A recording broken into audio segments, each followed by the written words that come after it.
तो hello guys, आज का जो हमारा टॉपिक है वो है कूलॉम के नियम का सदिश निरूपण। ये टॉपिक जो है बहुत वेरी इंपॉर्टेंट है। क्लास 12th में ये पेपर में इसके सबसे ज़्यादा चांस होते हैं। तो ये जो टॉपिक है ये आपका है क्लास 12th में चैप्टर 1 वेल्थ आवेश तथा क्षेत्र। तो हम इसी को आज सीखते हैं। तो इसका पहले एक चित्र होता है, ये वेरी इंपॉर्टेंट है, इसको बनाना बहुत ही आवश्यक है। तो ये चित्र हमारा 3D में बना है। 3D यानी कि इसमें 3 अक्ष होते हैं, वाई अक्ष, एक्स अक्ष और जेड अक्ष। और इसी में हम 2 अक्ष रखते हैं, Q1 तथा Q2, और इनके बीच की दूरी है R1 तथा R2, और इन पर लगने वाला बल है F12, अर्थात F12 1 के द्वारा 2 पर लगने वाला बल और 2 का 1 के द्वारा लगने वाला बल। तो चलिए हम इसको आगे करते हैं। तो सबसे पहले हम लिखेंगे माना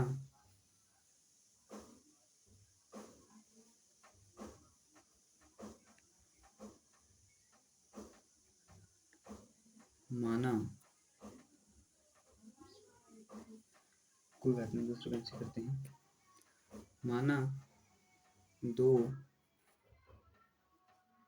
दो बिंदु माना दो बिंदु आवेश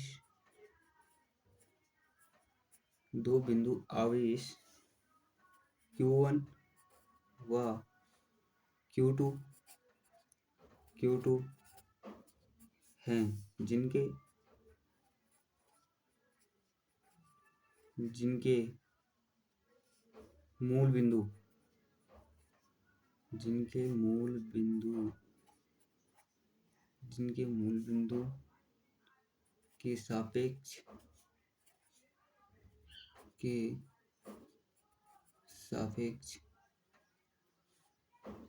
स्थिति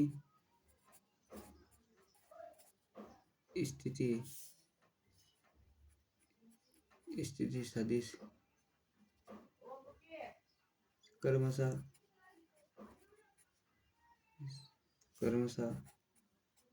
R1 व R2 है। तो अब हमने लिखा है, माना दो बिंदु आवेश Q1 तथा Q2 मूल बिंदु सापेक्ष R1 R2 जिनमें हमने वेक्टर लिखा है। वेक्टर लिखना बहुत जरूरी है क्योंकि हम इसका सदिश निरूपण कर रहे हैं। तो चलो आगे चलते हैं। तो अब हम मानेंगे R21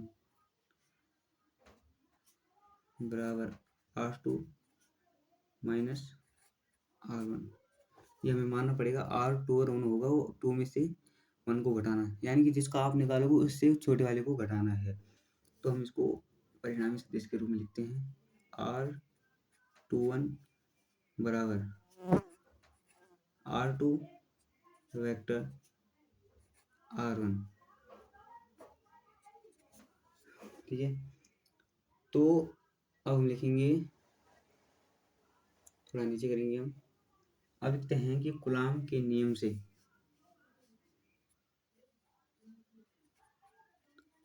कूलॉम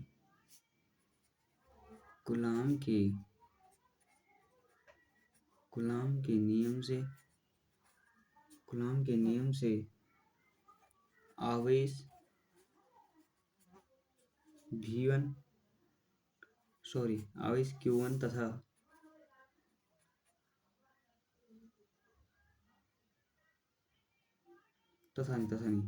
कूलॉम के नियम से आवेश Q1 पर Q2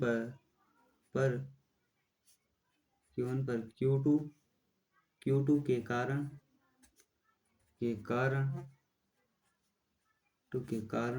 लगने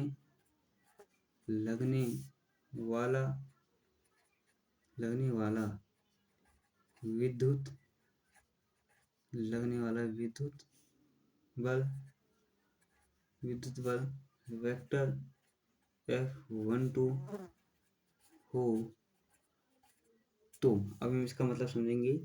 कूलॉम के नियम से आवेश Q1 पर Q2 के कारण लगने वाला बल F12, यानी कि 1 पर लगने वाला इस 2 के कारण बल। तो अब हम आगे लिखेंगे, तो ये है हमारा F21, इसको लिखेंगे हम वेक्टर F12 बराबर जो कूलॉम का सूत्र होता है K Q1 Q2 बटे यूनिट वेक्टर 12, ये 12 है यहाँ पे है, इसको हमने यूनिट वेक्टर लगाया, और एकांक सदिश 12, ये एकांक सदिश हो गया। अब हम लिखेंगे यहाँ पर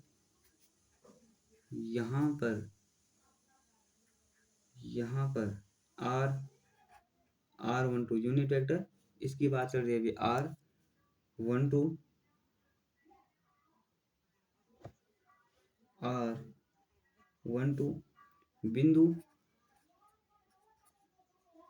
बिंदु R1 बिंदु Q2 से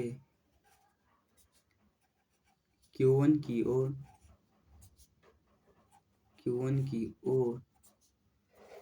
इंगित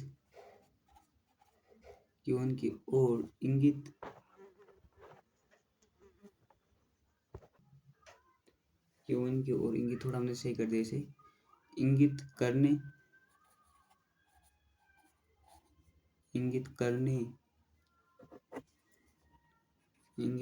वाला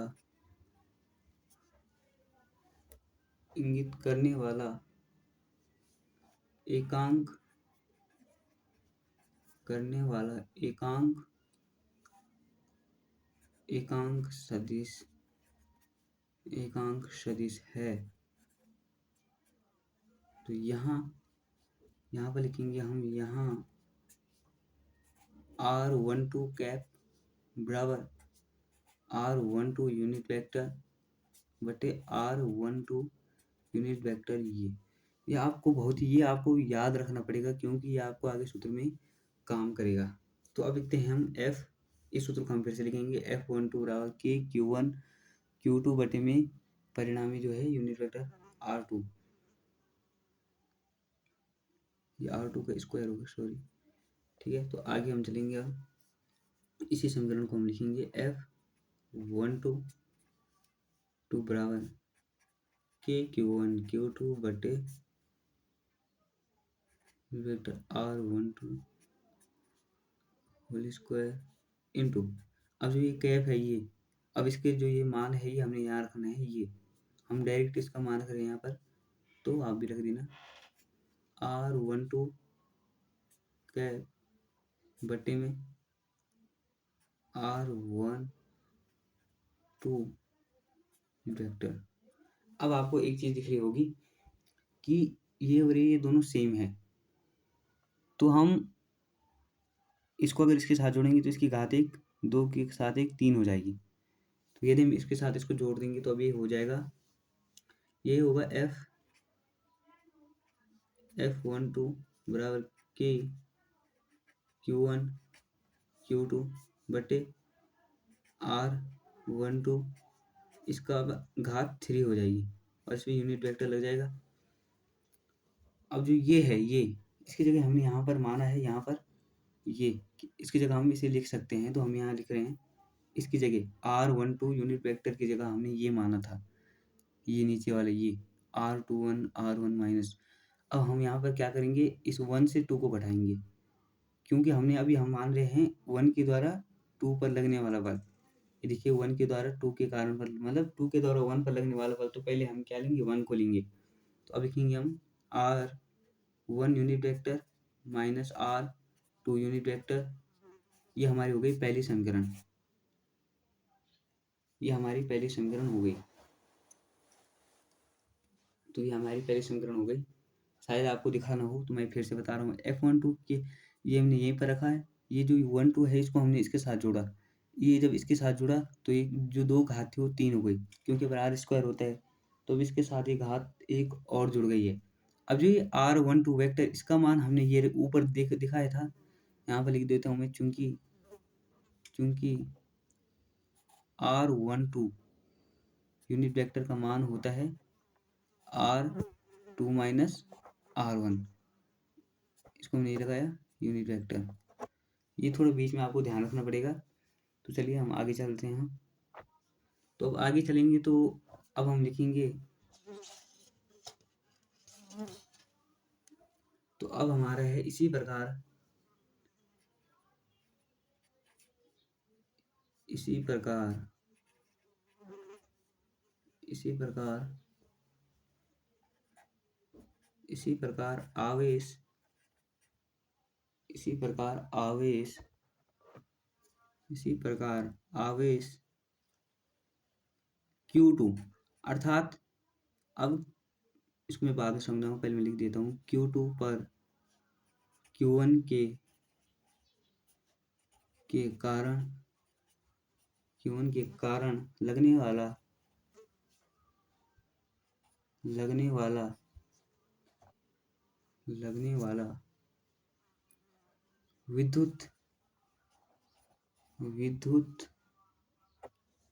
लगने वाला विद्युत गलत हो गया यहाँ पर, विद्युत लगने वाला विद्युत थोड़ा और आगे कर देते हैं, लगने वाला विद्युत बल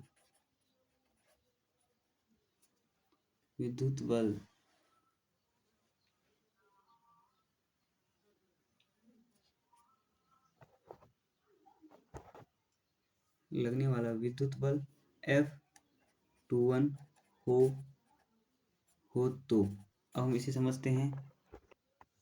तो अब मैंने चित्र निकाल दिया है, अब हम इसे फिर समझेंगे। पहले जो है ये देखिए, पहले लग रहा था गुलाम के नियम से Q1 पर Q2 के कारण, अब हम Q2 पर Q1 के कारण लगने वाला बल निकालेंगे। तो होगा हमारा F21, क्योंकि जो इसके कारण इस पे बल लग रहा है, ये इधर के लिए बल लगा रहा है, तो जो बल लग रहा है ये लग रहा है F21। ये आपको ध्यान रखना है, F12 एंड F21। ये यदि आपको ये ग्राफ यदि आपको ध्यान रहेगा, ये चित्र ध्यान रह गया, तो आप लगभग मतलब मेरे हिसाब से इसको कर लेंगे। तो चलिए आगे चलते हैं।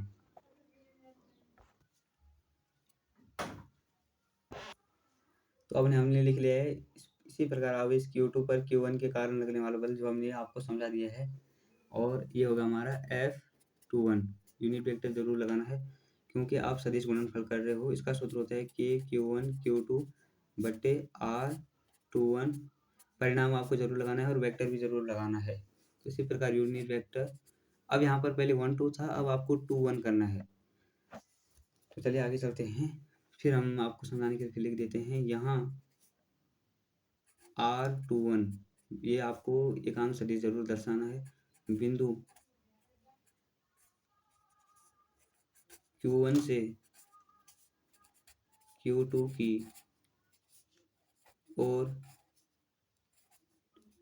की ओर इंगित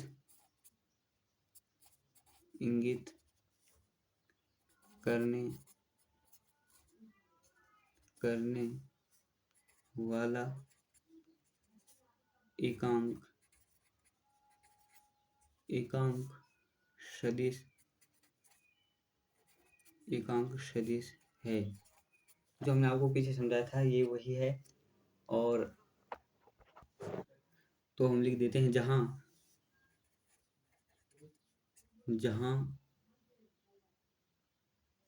R21 यूनिट वेक्टर, यानी कि हम इसकी बात कर रहे हैं, ये R21, इसका मान हमें रखना होगा। R21 बराबर R21 यूनिट वेक्टर बटे में R21 परिणामी सदिश वेक्टर। या आपको ये बस इतना, यदि आपको इतना ध्यान रहेगा तो समझ लो आपकी, आप सवाल को कर सकते हैं, क्योंकि कूलॉम का सूत्र आपको आता है, इसलिए आप मतलब इसको कर सकते हो। तो चलिए हम आगे लिखते हैं F21।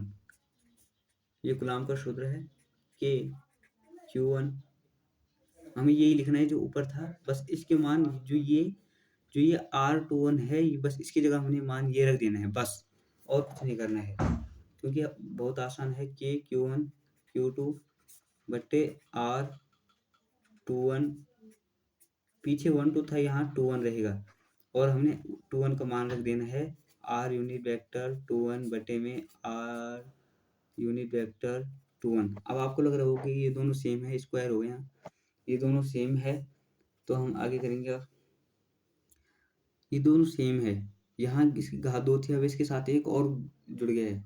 जुड़ गया मतलब इसकी गुणा हो गई है, अब एक और की गुणा हो गई है। आपको बता देता हूँ, ये गुणा हो गई है। तो अब इसकी घात इसके साथ जुड़ जाएगी। लिख देता हूँ मैं F21 के Q1 Q2 बटे, ये जुड़ गया है यहाँ पर, R21 परिणामी यूनिट वेक्टर, इसकी घात 3 हो जाएगी। और ये हमने पीछे बताया था आपको कि जो ये 21 है, ये जो रुके हैं, चूंकि R यूनिट वेक्टर 21 बराबर, अब इसका मान रखना है क्योंकि इसके साथ गुणा हो गया। अब हमें इसका मान रखना है, तो इसका मान क्या होगा, इसका मान होगा R21 unit vector R1 unit vector, क्योंकि हमने पीछे बताया था आपको याद होगा, हमने पीछे बताया था आपको ये। तो हम आगे चलेंगे, तो अब इसका क्या होगा, जो यूनिट वेक्टर है इसकी जगह हम इसे रख देंगे। थोड़ा सा ही कर देता हूँ मैं इसे।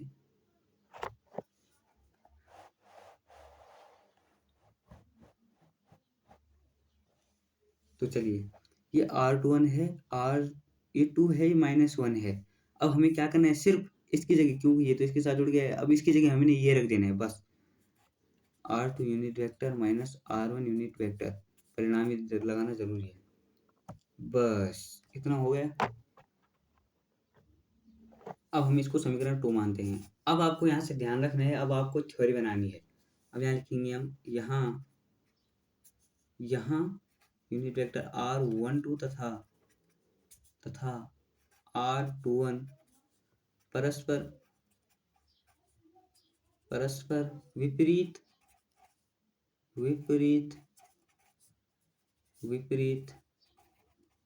इकाई सदिश हैं, अतः समीकरण 1 व 2 से ये बिल्कुल आपस में विपरीत है। जो समीकरण 2 है ये माइनस में रहेगी, और जो समीकरण 1 थी हमारी, रुको मैं आपको समीकरण 1 दिखाता हूँ। जो ये समीकरण 1 है ये हमारी प्लस में रहेगी, और ये जो हमारी समीकरण 2 है ये ऋणात्मक में रहेगी। यानी कि ये कहना चाह रहे हैं कि जो वेक्टर R12 और R21 है ये परस्पर विपरीत इकाई सदिश हैं, अतः समीकरण, मैं आपको समझाता हूँ थोड़ा। तो यदि मैं आपको समझाऊँ, तो यदि आप 2 में से 1 को घटाएंगे तो 1 आ जाएगा। सॉरी, इसको मैं 3 कर देता हूँ, इसको मैं 2 कर देता हूँ। तो यदि आप 3 में से 2 को घटाएंगे तो 1 आ जाएगा। अब यदि आप मान बात ये 1 है और ये 2 है, अब इनको हम उल्टा कर देते हैं। अब हम 2 में से 3 को घटाएंगे तो हमारा जो उत्तर आएगा माइनस में आएगा, यानी कि एक दूसरे के बिल्कुल विपरीत हैं। तो चलिए हम आगे देखते हैं। तो यही हमने यहाँ पर लिखा है कि यदि वेक्टर R12 तथा R21 परस्पर विपरीत इकाई सदिश हैं, तो अतः समीकरण 1 तथा 2 से, अब हम 1 तथा 2 से करेंगे तो ये हो जाएगा हमारा F12 बराबर माइनस के F21। यही हमने बताया था, जो F2 का मान यदि धनात्मक होगा तो इसका मान ऋणात्मक होगा, और यही हमारा इसका मान निकल गया है। अब हम थोड़ा और नीचे लिखेंगे 2 लाइन, ताकि आपको पूरा बटे पूरा नंबर मिल जाए। तो लिखा हमने, अर्थात दोनों आवेशों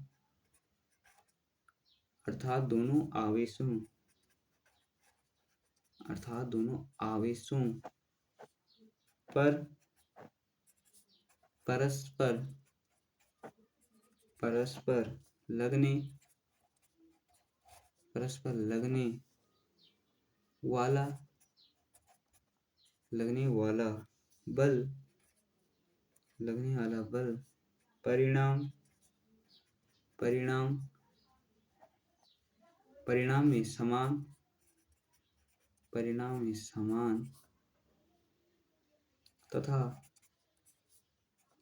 विपरीत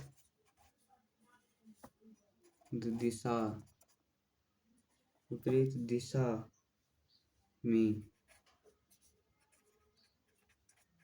कार्यरत